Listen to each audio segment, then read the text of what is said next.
the several months that I had shared the Baker Street lodgings with Sherlock Holmes, I was consistently amazed by the indefatigable energy he poured into his never-ending war on crime. But my physician's eye could see the strain that perhaps another wouldn't have noticed. Thus it was one morning that I prevailed upon him to join me for a day in the country. All seemed tranquil at first, but I was to learn, as I did in later years, that when Sherlock Holmes did not seek trouble, it often sought him.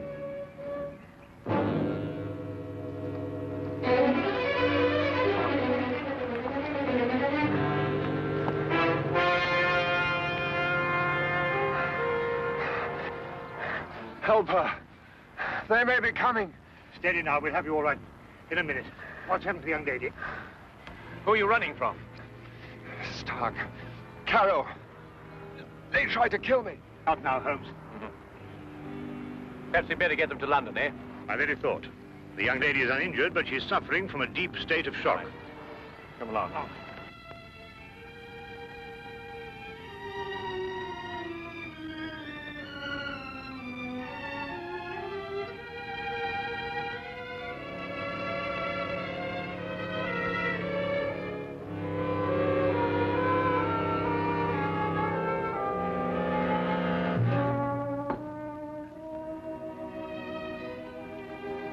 Just drink this, will you?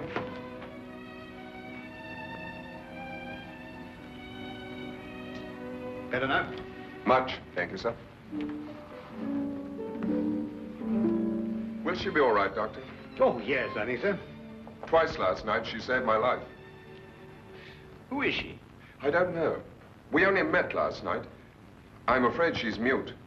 What, deaf mute? No, she hears and understands perfectly. How did you meet her? Well, it all started yesterday afternoon. Seems an eternity since then. I was in my office, facing the realities of my professional situation.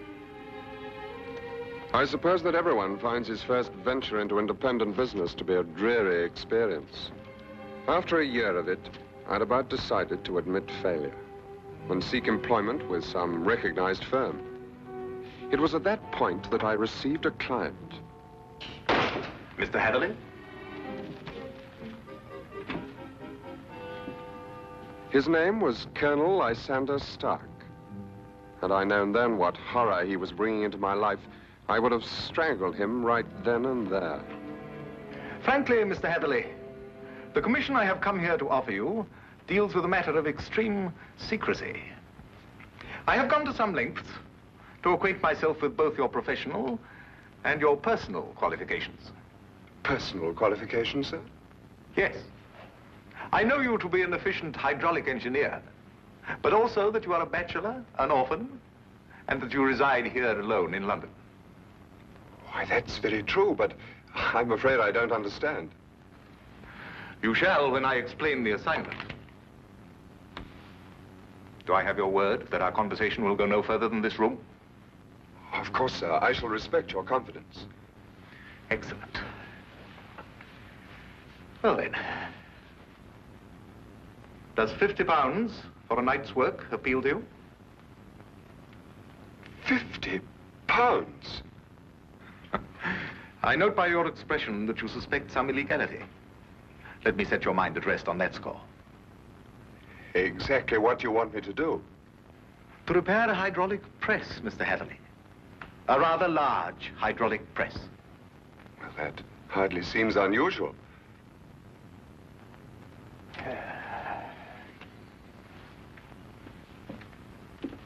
For some years, I have owned a small place in the country just outside London. Recently, it has come to my attention that the land contains a vein of something commonly called fuller's earth. I trust you are familiar with the term. But ore is dug out of the earth. Why should you need an hydraulic press? I'm a businessman, Mr. Hatherley. Undoubtedly, the land surrounding mine contains more of such wealth.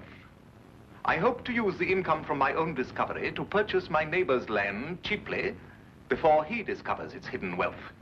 I see. If my neighbor were to suspect what wealth he treads on daily, he would never sell at any price. It's quite clear now. You use the press to mold the dug earth into some innocent form so that you can dispose of it without suspicion. Precisely. Very ingenious. There's a fortune down there.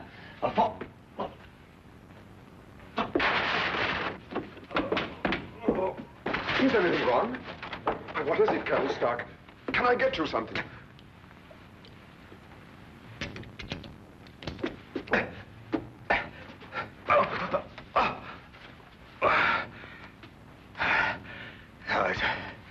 It's all right. My heart. I oughtn't to get too excited.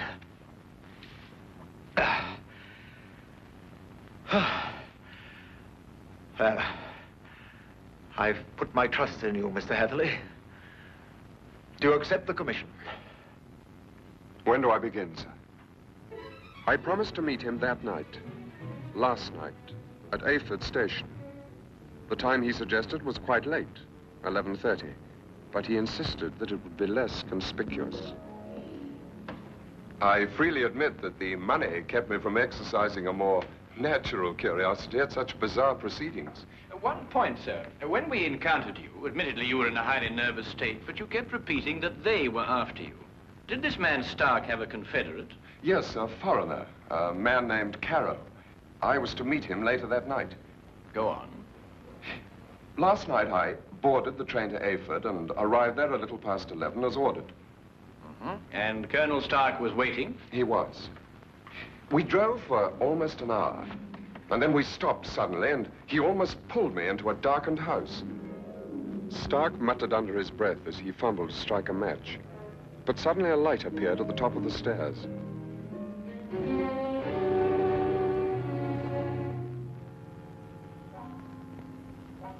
It was the first time I saw this young woman, gentlemen. Even in the poor light, beauty and fear were sharp in her face.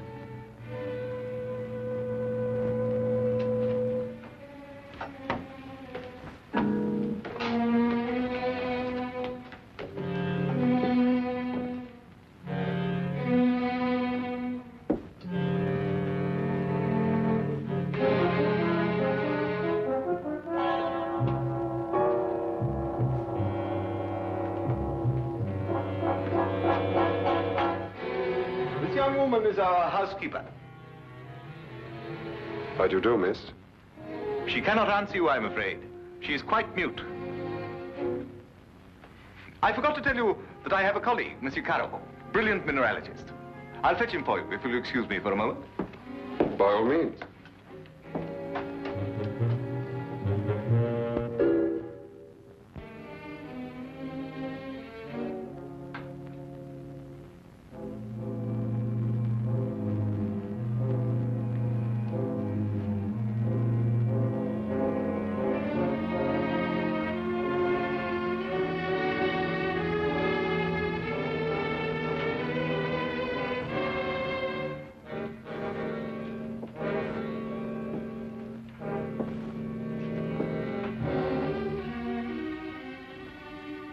Is there anything wrong? You want me to leave? Why? Are you trying to warn me against Colonel Stark?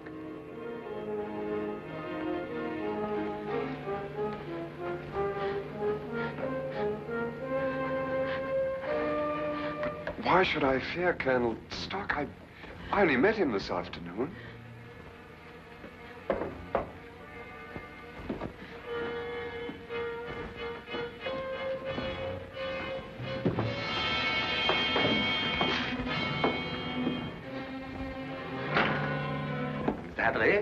I'd like you to meet my friend and associate, Monsieur Carrow. A pleasure, sir. Colonel Stark will show you our press and explain the difficulties we have. I'll join you in a moment. After I have arranged with our housekeeper for your stay tonight. Yes, that's a good idea. Will you come this way, Mr. Hatherley?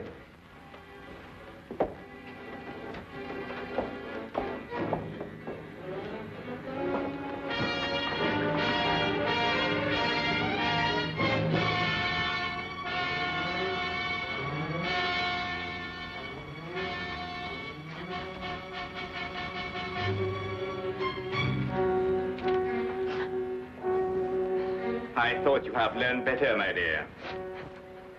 Perhaps I'll have to send you back to school.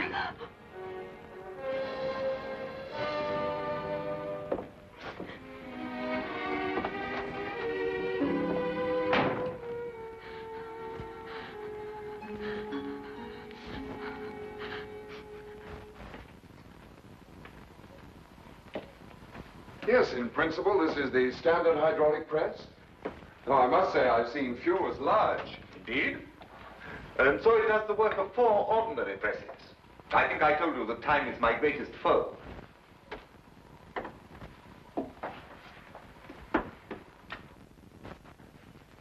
Would you bring more light, please?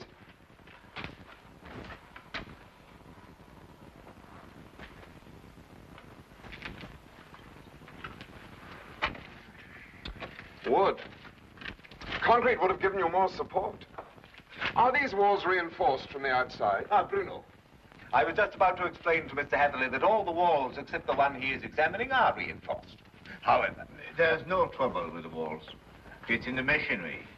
You'll hear it. Good. Just wanted to check up first.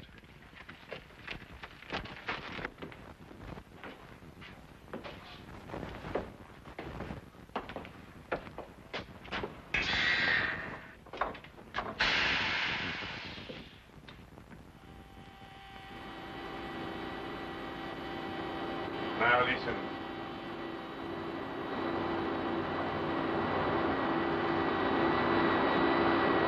Know what it is? One of the cylinders is leaking fluid, cutting down your power. Turn it off and we'll have a look at the driving rods.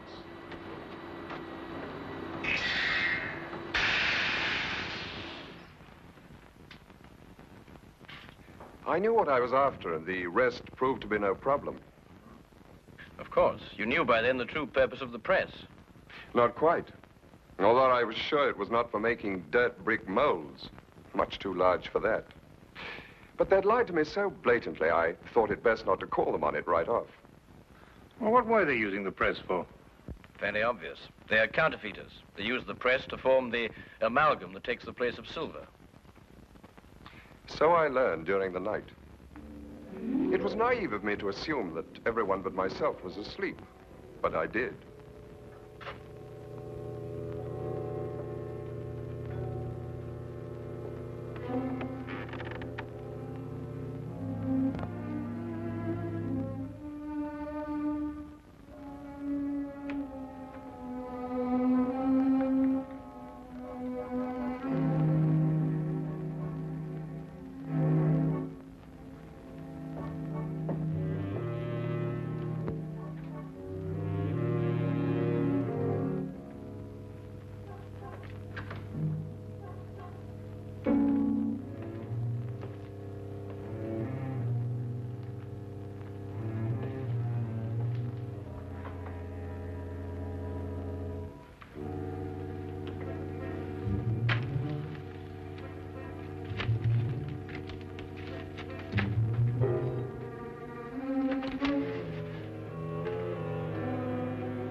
It's amalgam, Mr. Hatherley.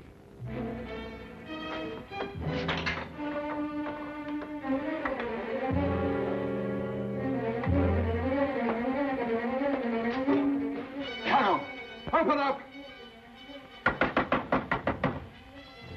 Let me out of here, Carol!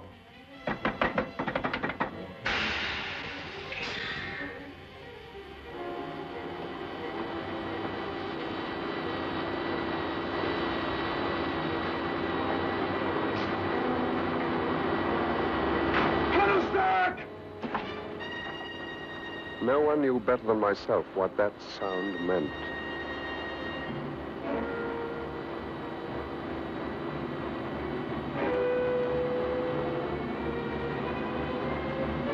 Caro had started the press.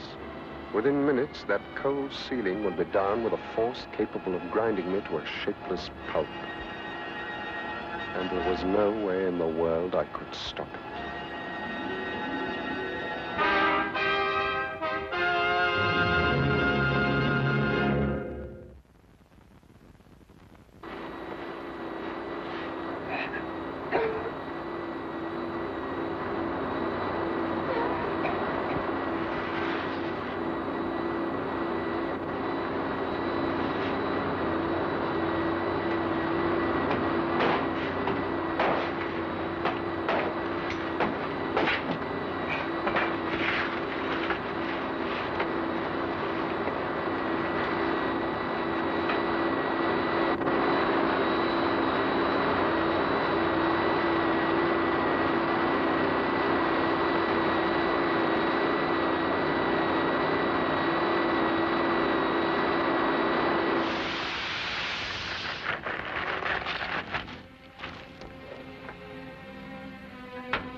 You will come with me.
What is this?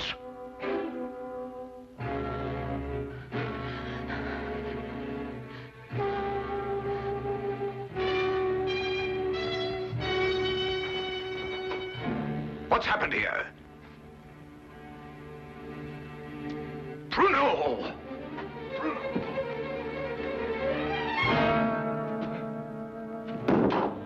No. No.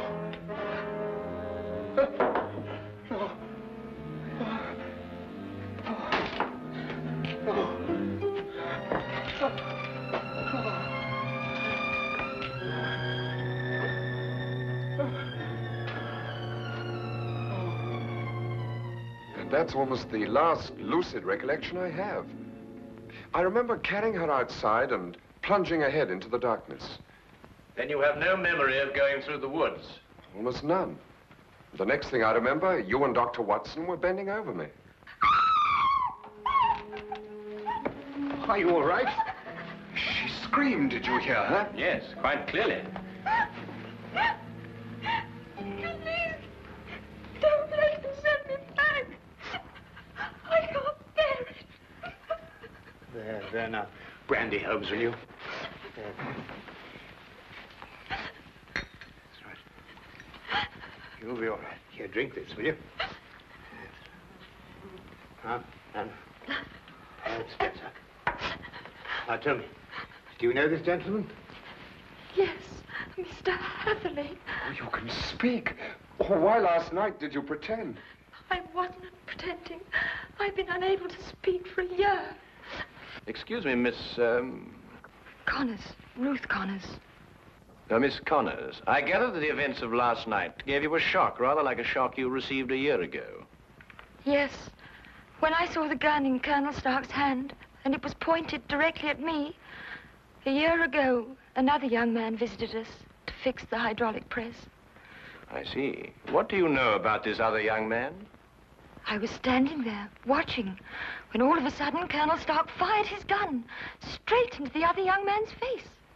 Why didn't you go to the police? I did. But first I must tell you that Mr. Carew is my uncle and guardian. He's my only living relation. And when I witnessed the murder, he fell upon me, repeating over and over, "You must never say a word. You must never say a word." But the first opportunity I had, I ran to the police. What did they do? Nothing. Because from that moment to this, I've been unable to utter a sound or speak a word. It was as though my throat was frozen up. Incredible. I have heard of this before. The worst of it was, my uncle learned of my attempt to inform on him and had me committed to Bedlam. The insane asylum?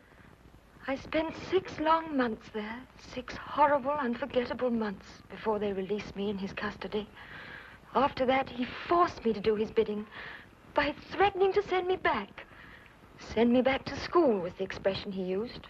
Why, that's horrible. Very. And I think it's time we called in our old friend, Inspector Lestrade. If only to deal with this man, Carroll. You're not forgetting Stark, are you? Oh, I expect we'll find his remains, Watson. The loss of his medicine undoubtedly saved England the cost of executing him. Well, come along.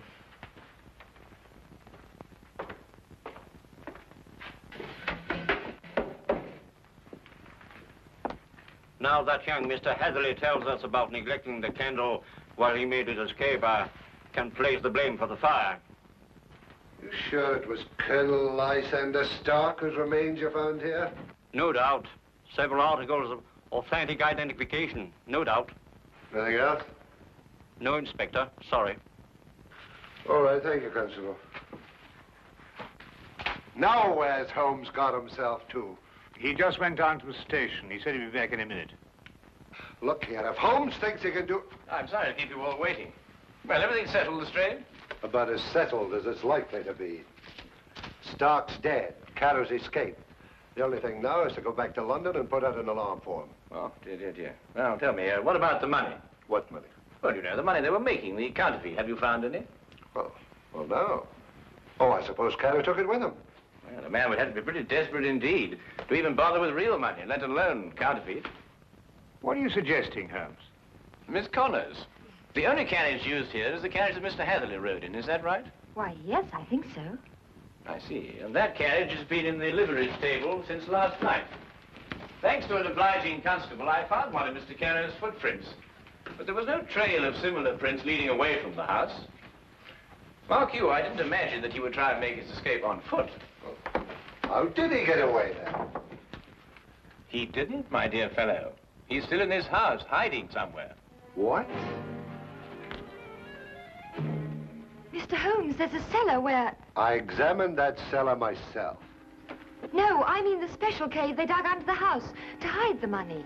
And there must be an entrance from the house itself. Well, I wasn't permitted to know exactly where, but I'm sure it was in this room somewhere. Thank you. Well, let's try and see, shall we? I beg your pardon.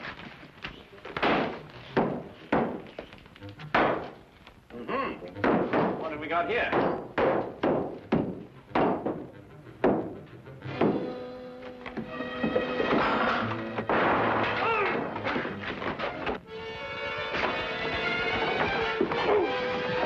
Ah, very neat, Watson.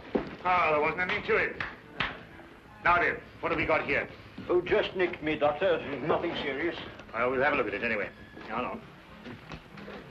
Some of you may lend a hand in here. That's that. I don't believe you'll have any more trouble with Mr. Carroll. This has been a nasty business all round. I've lost my £50 fee, been roughed up, but it could have been worse, I suppose.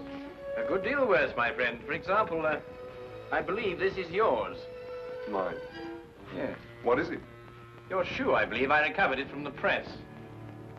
Yes, it makes one think, doesn't it? Well, Watson, you were quite right. A day in the country can be quite relaxing.